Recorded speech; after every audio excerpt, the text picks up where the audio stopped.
Welcome back, beautiful friend. We are so happy to have you here. I am so happy to have you here. I am joined by Miss Marya Sherron, and she is, I mentioned this at the last episode where we heard her story, but she's a speaker, an author, a business owner, an advocate, a mama of boys, just an amazing woman.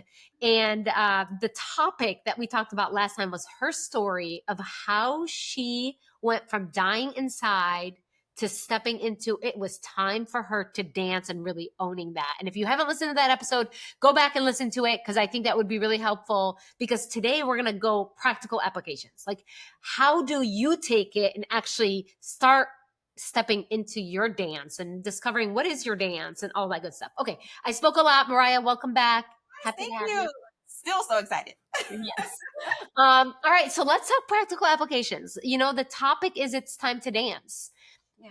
Number one, maybe we start with like, what does that mean for anybody who missed the first episode? And how do you do it? Yeah. I love so dance is that the metaphor of dreams, of purpose, of seeds planted in you, meant to blossom, right?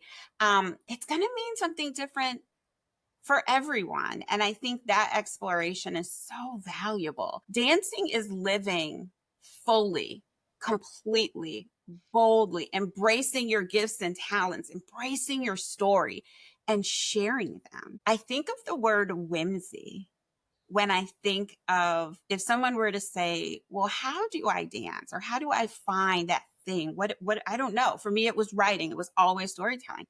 Whimsy. What just gives you butterflies when you think about it? Peeling back the college and the jobs and all the things that we're supposed to do. What gave you joy when you were a child? What are those little things that we had thoughts about? I'm like, oh, I should do a cookbook, or I'd really love to teach moms how to garden. I would really love to dot dot dot. And then we dismiss them because they're like fantastical ideas. They're not practical in this work, parenting, mothering, all of the structural things that we do in our traditional Western culture and life. What brings you whimsy? I think that's when you start to get close to your spirit and what's been planted. Just makes you laugh. It Mm, tickles you, right? The Holy Spirit plants that. yeah, That's a tickle. That is a joy. That's something we can't explain. yeah. I love that. I love that recap and how you explained it. And I love the way we wrapped up the last episode as a question you asked, where you said, what is buried deep in there? And if you ask that question, you'll find it. You'll find the answer. Like that's part of your purpose, right? And it doesn't serve the world for you to hide your purpose. And it doesn't have to be anything crazy big, right? You don't have to be an author or a speaker. It could be being a great mama. Yes. It could be being a great daughter. It could be, I don't know. I don't know. But I think sometimes we think it has to be so massive and so big. And it's like, no, it just has to be authentic. Yes.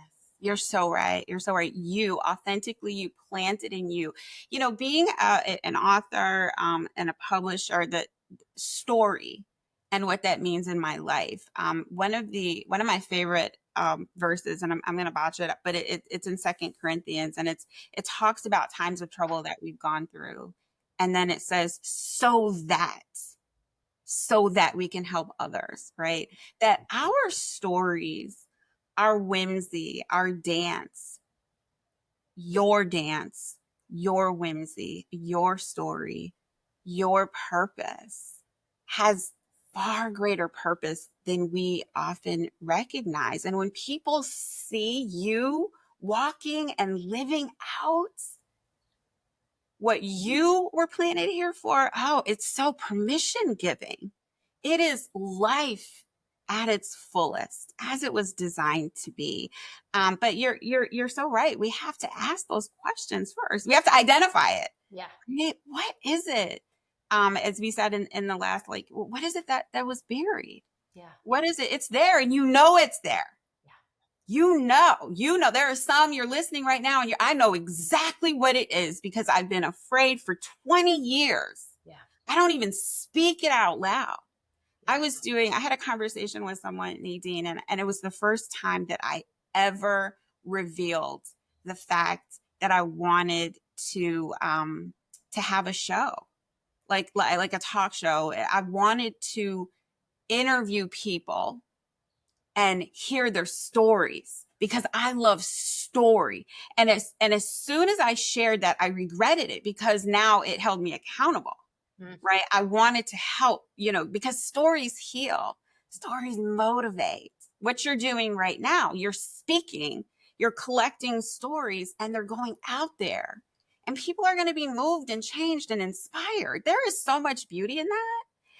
But we have to, address that. I'm afraid of this. What am I afraid of? Am I afraid of failing? Am I afraid of succeeding? Am I afraid that if I speak it and then don't do it, people will criticize me or judge me? I don't know, but those are the hard questions we have to ask, because I experienced that. Like, oh, you said it now. You said it. You have to do it. No, maybe I do, maybe I don't. But, we'll see where I'm led. But I shouldn't be afraid to speak it. Yeah. Right? Yeah. So, what keeps coming up for me is, sister that is listening, I want to give you permission to play, to dance, and if you don't know what your dance is yet, to dive into that discovery mode. I want to give you permission. And you need to give yourself permission, but if you're not there yet, we're going to give you permission, okay?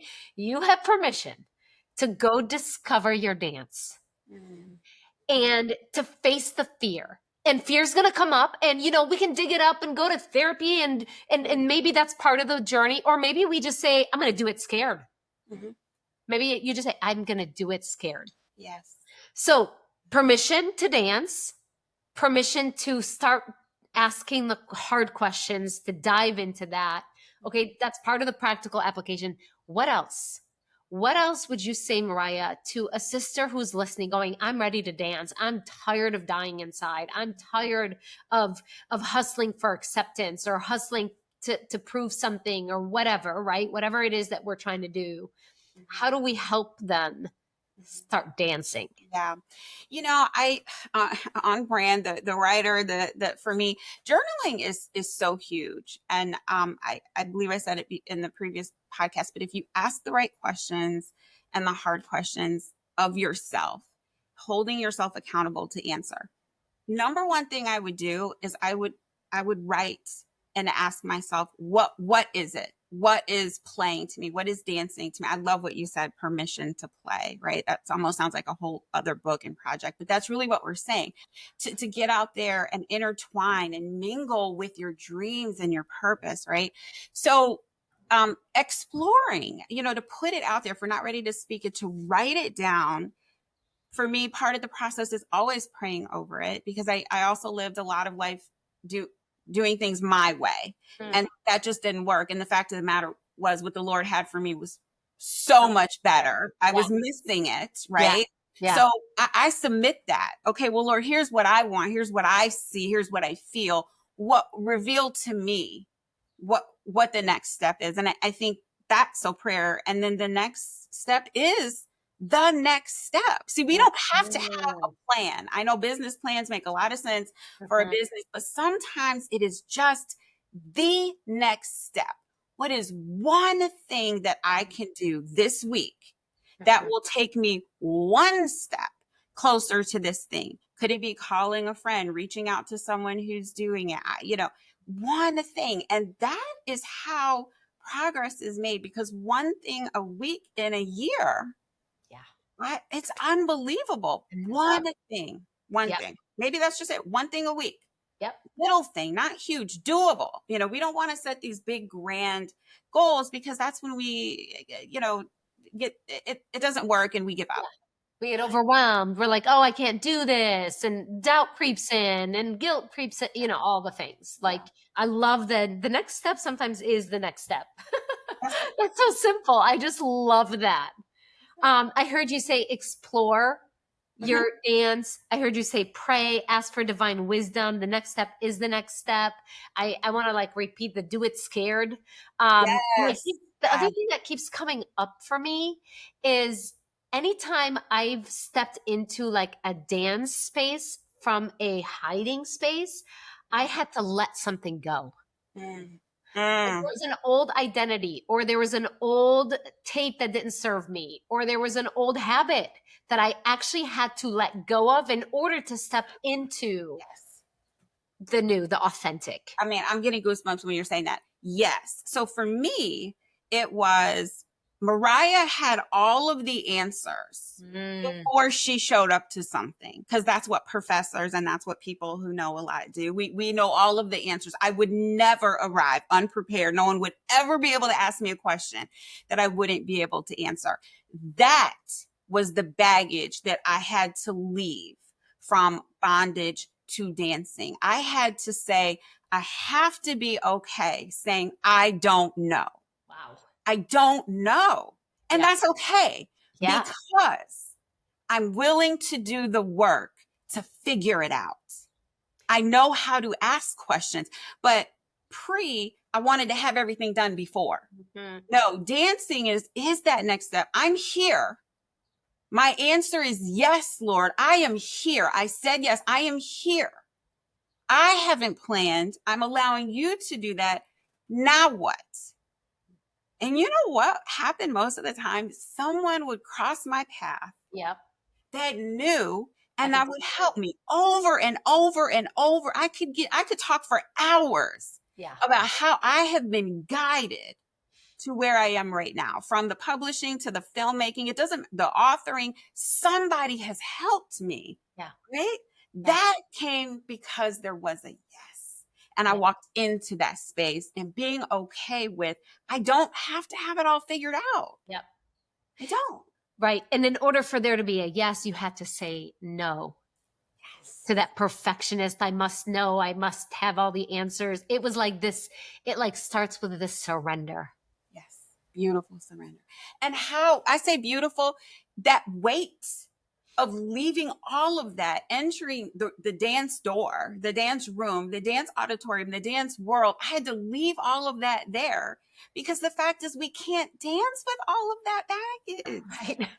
I mean, you could, it just would look terrible. It would be You know, awful, right? all the baggage. I can vision it. It had to. And the point that you said, Nadine, about doing it afraid. For Yeah. me, that was fearful because I needed to know everything. That was part of my acceptance and identity journey from the childhood. I needed to know. It was not okay not to know. And in order to walk into that space, I had to face my greatest fear of whatever, looking stupid, not being accepted, being looked down upon, whatever it is from my past, to say, you have to walk in this space and say, I don't know. I'm walking in obedience and I don't know anything else. And the freedom. I mean, I can literally, it's like taking off a backpack with 80 pounds in it that you've been lugging around for, 40 years. For too long. Yeah. You can't take it with you. You Yeah. cannot take it with you through that door. It's a beautiful image. Yeah. And the other thing that I keep hearing is you part of the journey is accepting ourselves as we are. Yes.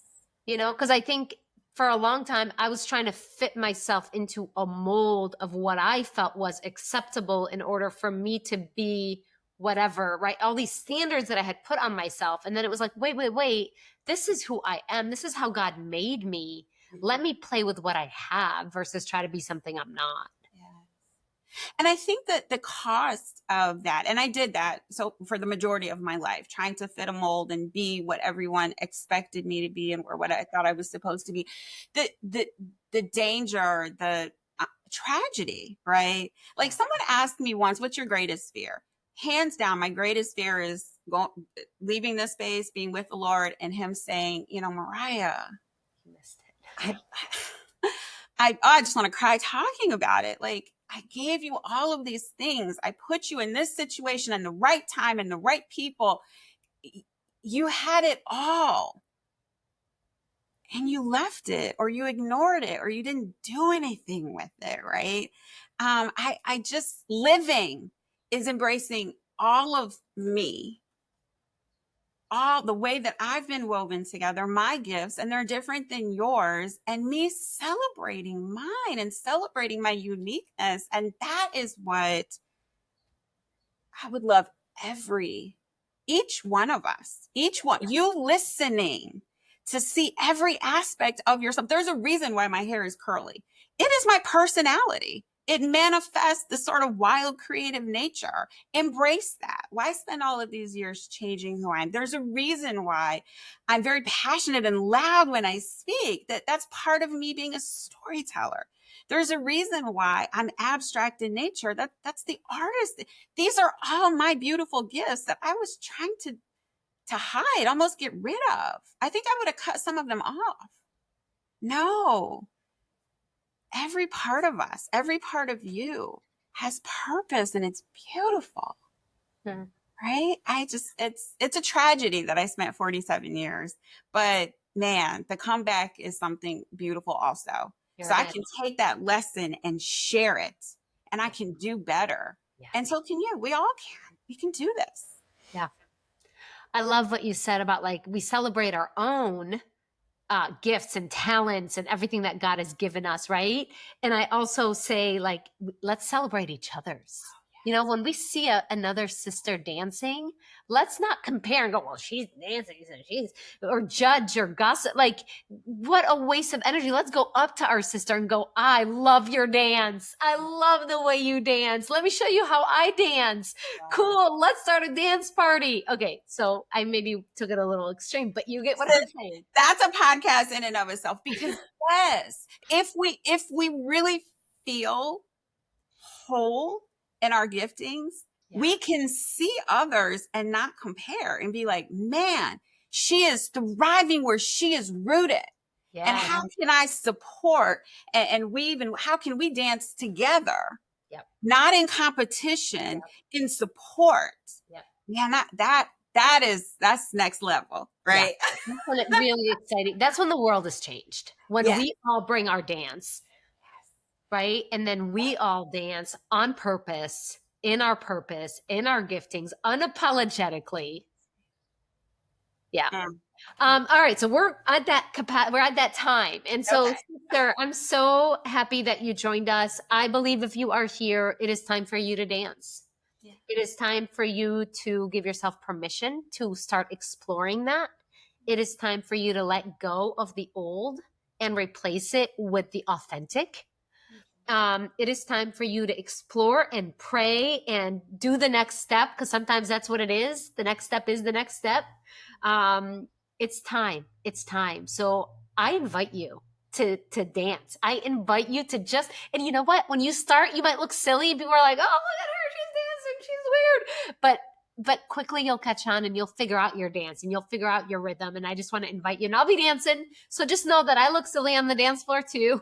But I'm good with it. And I have a freedom. So Marya, this was so rich and so inspiring. Anything you'd like to wrap us up with? It's time. It's time. I really believe if somebody's listening, whoever's listening, I believe it's time for you to step into something. And I believe this is your nudge right here. So don't ignore it.